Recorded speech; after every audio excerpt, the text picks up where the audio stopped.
first is knowing that every time you share your information is a risk.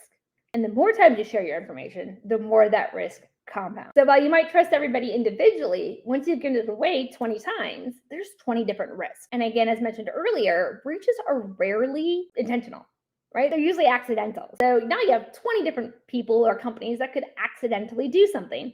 And every one of those has a compounding harm, because it's not about the dollar amount of the value of the potential contract, right? A $100 customer could cause you just as much pain as your $10,000 customer if they leak the same information to the wrong. So it's really important to only share, getting to the core of the question here, like how do you prevent the breach, is knowing who the other side is as a company, not just the person you're dealing with, but as a company. Do they have policies in place?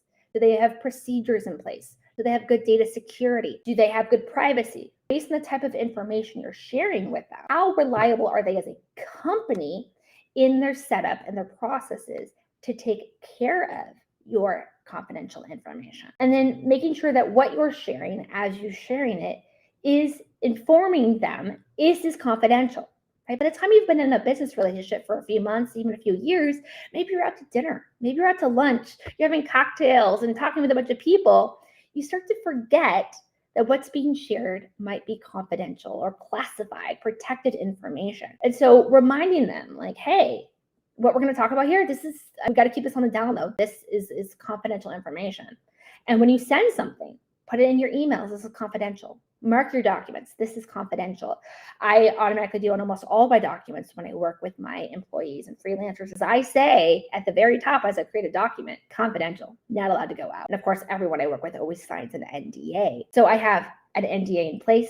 I am informing them and reminding them along the way of the relationship that what I'm sharing is confidential. The other thing is, don't share more than you need to, right? I might have a 5-page document, but if they only need to see 2 paragraphs of that, that's 4.5 pages of confidential information going out the door that doesn't need to. And like I had mentioned before, the more we share it, the more we put it out there, especially the less valuable it is to the other side, the less likely they are to protect it. So just don't give them the chance. Take responsibility for your information, how you're sharing it, and how often you're notifying the other side.